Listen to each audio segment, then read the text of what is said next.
I'd barely unpacked my suitcase when the email pinged. My parents inviting me, Harper, to the summer family reunion. A thrill shot through me. After years clawing my way up to advertising executive, I figured this was it. The moment they'd finally see me.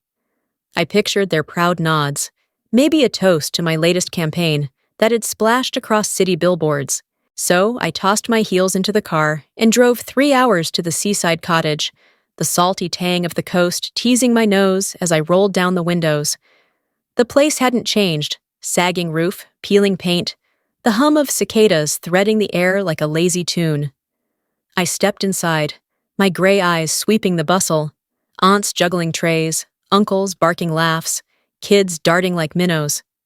Nora waved from the kitchen, her curls a blur, lost in the fray. I hugged my mother, Clara, her sharp blue eyes skimming me with that unreadable glint. "Good to see you, Harper," she said, her voice clipped, before turning back to the stove. My father, Victor, clapped my shoulder, his broad frame towering, but his focus slid to the beer in his hand. I waited for it. The "we're so proud" or "tell us about your job." Instead, Clara waved me toward the porch. "You're with the little ones this year," she said, casual as a shrug. My gut twisted. The bench wobbled as I sat, hemmed in by sticky-fingered cousins barely past my elbow. Inside, the adults clinked glasses, their voices a warm hum I couldn't join. I smoothed my skirt, forcing a smile as my nephew tugged my sleeve, chattering about crabs. My ears caught Victor's aunt, her tone bright, praising Theo for keeping us steady.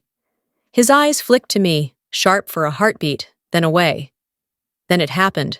My cousin, a wiry 10-year-old, flailed his arm, and lemonade splashed across my lap, cold and sticky, staining my skirt like a slap. Laughter flared inside, quick and careless. My fingers tightened around my glass. Did I swallow it and play nice, or let the spark in me flare into something they couldn't ignore? Tio, I perched on that shaky bench, the damp chill of lemonade stiffening my skirt, and let my thoughts drift back.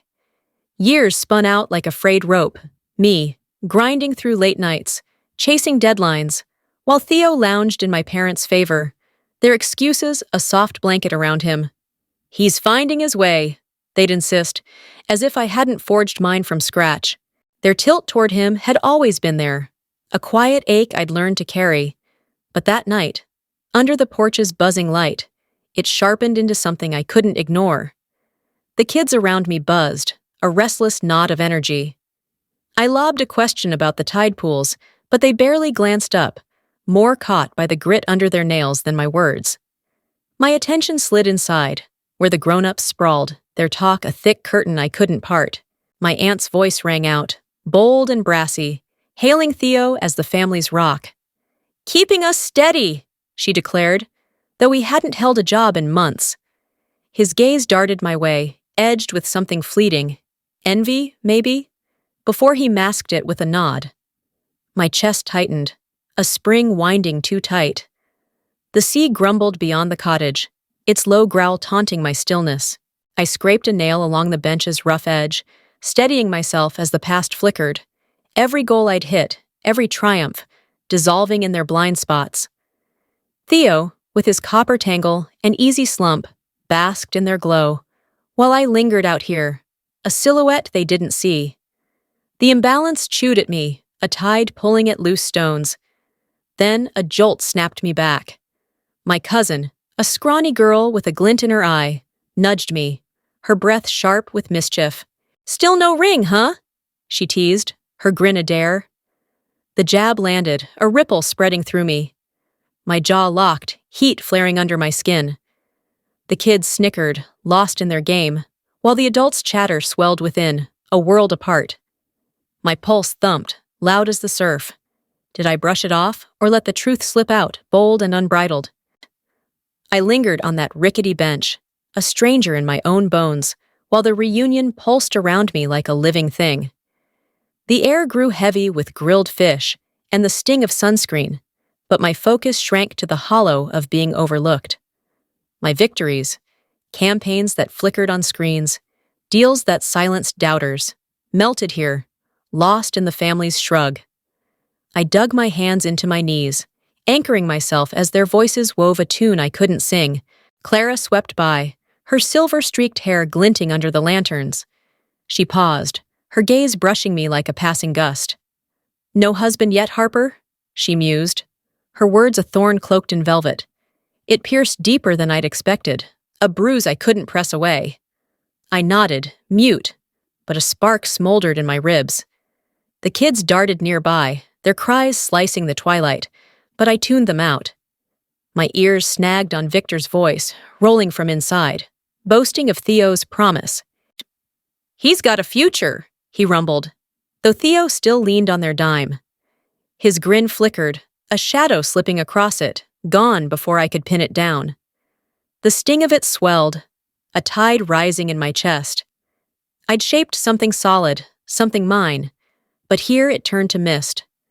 My fingers balled, nails cutting crescents into my palms as I fought the urge to roar. The porch seemed to sway, the sea blurring into the sky. I was a kite with a snapped string, drifting in their disregard. Then, a crack split the air. My hand had nudged a plate, and it spun to the floor, shattering on the wood with a jagged snap. Faces turned, startled, but I stood still, breath caught like a moth in a jar. Had it fallen by chance? A clumsy slip? Or had something in me broken loose, spilling out in that sharp burst?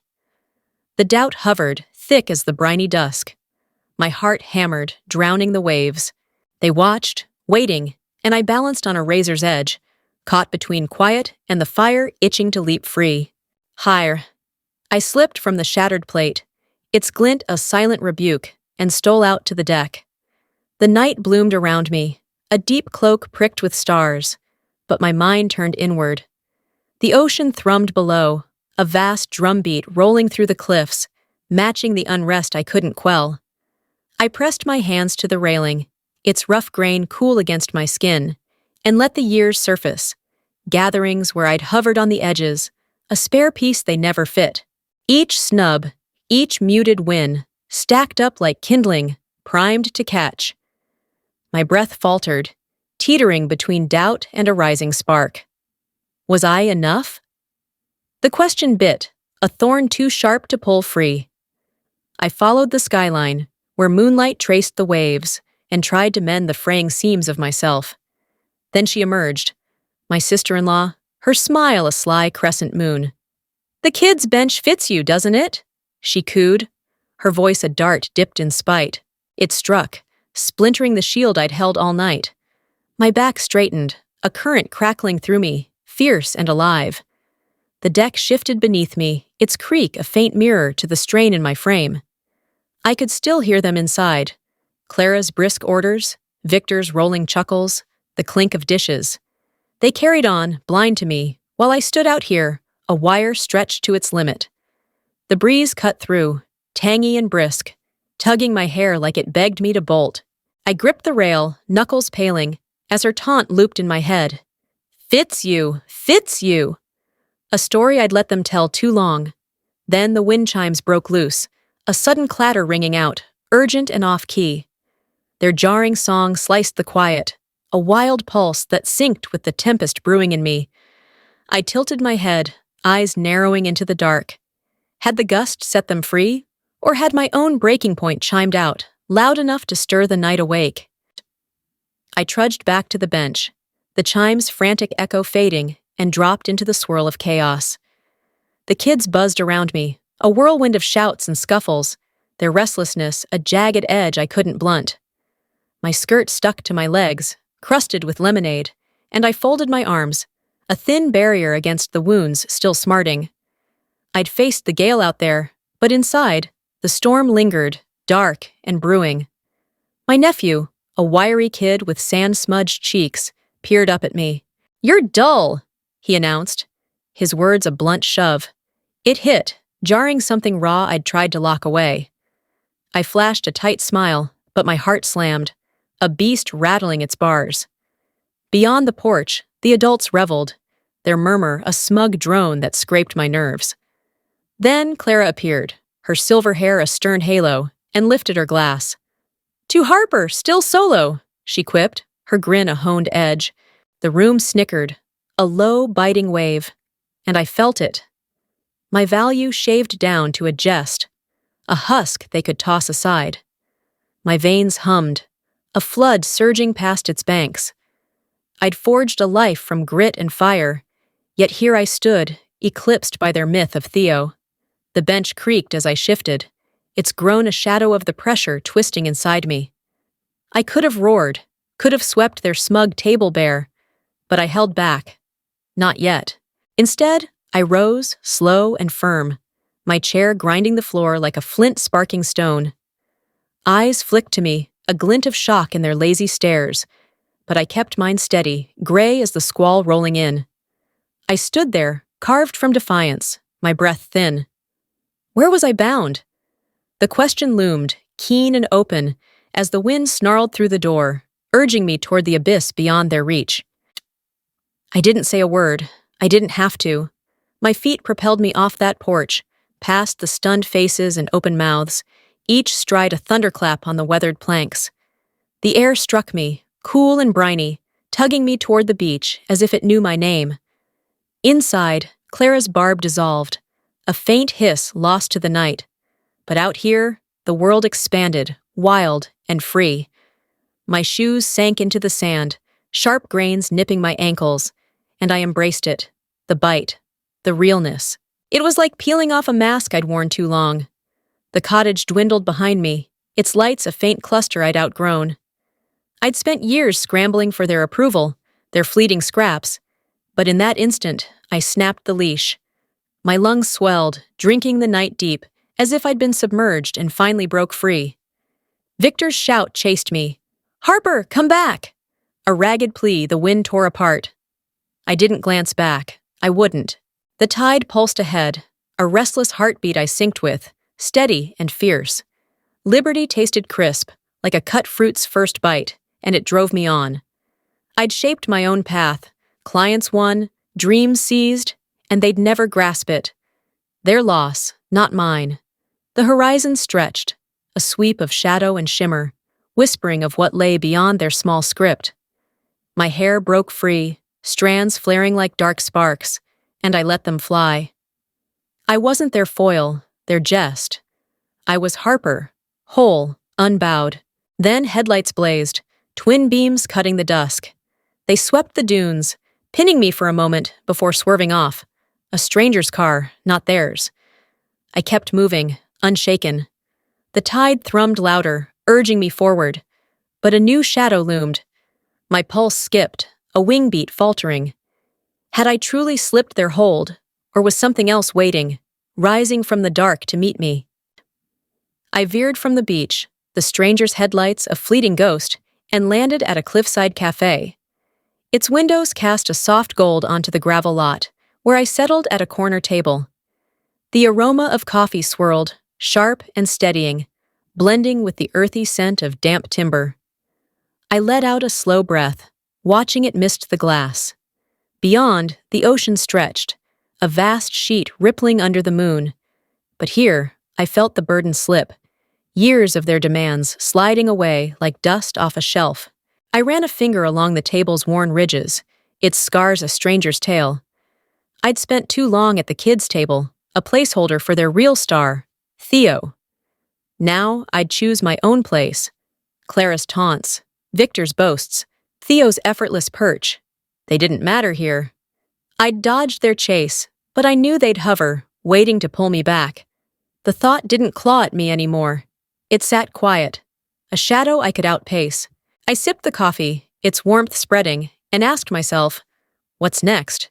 The question felt light, a kite lifting in a breeze. Then my phone jolted, a buzz slicing the stillness. Theo's name glowed, his message cutting. You didn't need to wreck it. Wreck it. I nearly smirked. Their reunion had fractured before I'd walked, built on sand I wouldn't shore up. I left the phone dark, its light a faint challenge I ignored.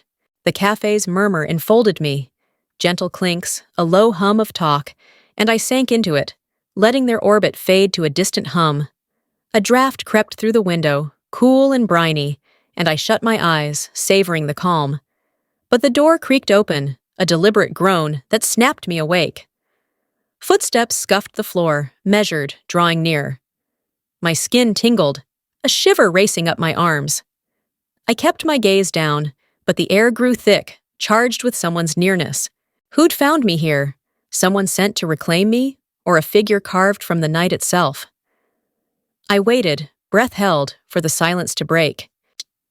I lifted my eyes as the cafe door stilled, and there was Nora, her curls a dark frame against the muted light. She paused, then crossed the floor, her sandals tapping a steady beat on the tiles. "Harper," she said, her voice hushed. "You didn't have to bolt like that." Her amber eyes shimmered with something. Regret, perhaps, or a quiet plea. I straightened, the coffee cup warm in my grip, and locked my stare with hers. I'd seen her at the reunion, quiet, watching. Now here she was. "Didn't I?" My words cut sharper than I'd planned, edged by the night's dents. She slid into the chair opposite, arms crossed like a barricade against the strain. "They're reeling back there," she pressed, "but they're still kin." Kin. It dropped like a pebble in my palm, laden with ties I'd just severed. I tilted my head, sizing her up. And that justifies it? The digs, the dismissal, the way they hoist Theo up like a trophy? Nora winced, her fingers drumming the table. "It's not so neat," she said, softer now. "They fall into patterns. Doesn't mean they don't feel something." I let out a dry laugh, brittle even to me. "Feel something? That's a stretch for forgetting I exist." The space between us crackled, heavy with years left unsaid. Then she leaned in, her tone a murmur. "Theo's jealous, you know. Always has been. Your life. It's what he can't reach." Her words landed, a flare in the dim, and I faltered. Jealous? Theo, with his charm and their endless lift? I parted my lips, but no sound came. My thoughts whirled, realigning. Nora's mouth quirked, a half-smile laced with sorrow. "Doesn't make it right," she added, "but it's real." I looked past her, out to the cliffs, stark against the night. Could I mend this rift, or did I even care to try? Before I could find an answer, my phone flared, buzzing like a trapped spark. Clara's name burned on the screen, relentless, pulling. My thumb lingered, torn between quiet and her call. Nora watched, breath caught, as the ringing stretched thin. Did I answer and face her, or let it fade, unclaimed, and brace for what followed? I let Clara's call die, the phone's light dimming as I faced Nora. The cafe's murmur wrapped us, a shield against the dark, and I let it pour out, years of being the spare, the one who toiled while Theo glided. My voice wavered, a bowstring drawn too tight, as I sketched it. Late nights building my world, their blank looks when I dared to rise. I was the extra, I admitted, the one they didn't lift. Nora held my gaze, her amber eyes unwavering, a beacon in my flood. She dipped her head, understanding settling like dusk. "They're broken, Harper," she said, firm yet tender. "They prop up Theo because it's simple. He's their brace." I blinked, the clarity sinking in like rain on dry earth. Simple. That's what I'd never been. Too bold, too carved, a shape they couldn't hold. My frame softened, the snarl of anger unwinding, and for a moment I glimpsed away. Not back, but onward. Clara's call had been the first of many. Victor's silence a louder pull. They'd never chase me, only beckon from their perch. Then Nora edged closer, her voice a breath on the air. "I'm finished too," she confided, her eyes flicking to the window where the ocean gleamed, a restless vein under the cliffs. "I can't bear their charade anymore." My lungs hitched, a flare igniting between us. Two spirits stepping loose, bound by the same fracture. I stretched out, my fingers grazing hers, and the moment pulsed, ripe with quiet oaths. We could break away, together, reshape the lines they'd drawn. The idea thrummed in me, a song I hadn't known I needed, but the stillness shattered. Boots crunched outside, deliberate, closing in on the gravel. My heart leaped, a deer startled from cover. Nora's eyes widened, matching mine, as we swiveled toward the sound. The cafe's walls thinned, brittle against the nearing weight. Had Theo trailed us, his envy aflare in the night? Or was it another, stirred by the wake I'd left? The steps halted, too near, and I steeled myself, the dark poised to unveil its next move. Shade day! The cafe door crashed wide, and Theo surged in, his copper hair a tangled flare, eyes smoldering like coals about to catch. I leaped up, Nora at my side, as he charged forward, boots scraping the tiles. "You think you can just vanish on us?" he barked, his voice a frayed cord snapping. The air turned dense, crackling, as if a spark hung between us. I planted my feet, meeting his stare, my gray eyes iron against his blaze. "Vanish!" I shot back, my words a flint striking stone. "Oh, I walked out of a trap, Theo, not a home." He recoiled, but his heat pressed on, a wave breaking against my stance. Nora edged in, her curls quivering, but he brushed her aside, locking onto me. "You shamed them," he growled, strutting off like some hero. "You think you're above us?"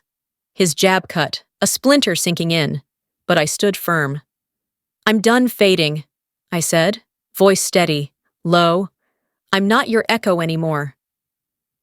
The space tightened, the walls closing as we faced off, a silent clash. His breath came hard, fists knotted, and I saw it. The fissures in his shell, the kid beneath their pedestal. Then he cracked, his tone breaking.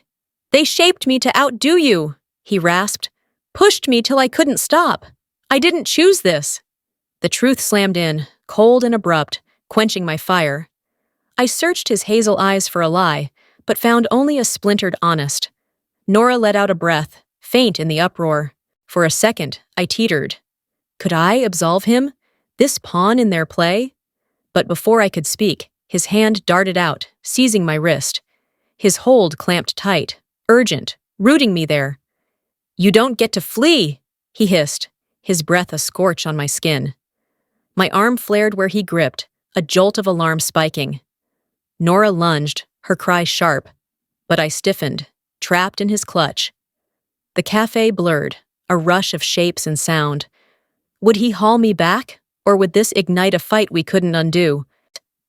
I twisted my wrist free from Theo's hold, the burn of his grip fading as I stepped back.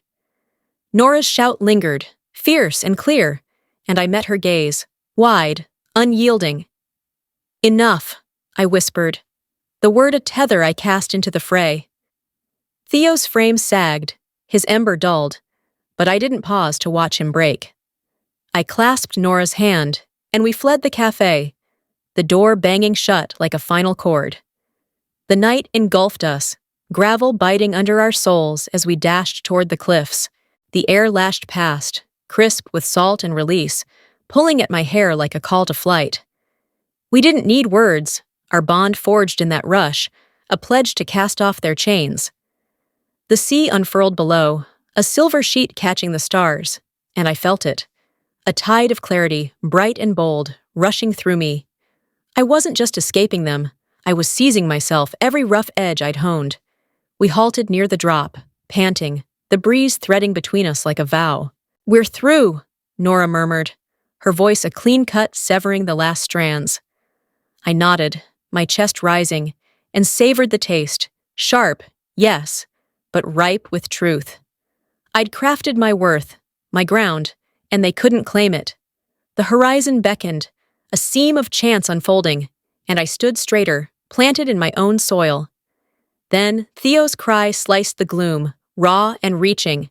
"I'm sorry!" he yelled, the plea fraying in the gusts, a thread too late to bind me. I glanced back, but the cafe's light was a pinprick, lost to the dark. Nora's grip tightened, her warmth a steady pulse, and I let his words drift, a feather caught in the breeze. Overhead, the sky thickened, a veil sliding shut fast. Rain hovered, a flood ready to spill. Would it scour the past clean, or dare the roots I'd just set? Months later, I stood on a windswept bluff, the ocean rolling below like a tapestry of blue and froth. I'd found my stride, Days brimming with work I cherished, nights cradling a calm I'd claimed. That summer reunion dimmed to a faint murmur, a page I'd turned with Nora beside me.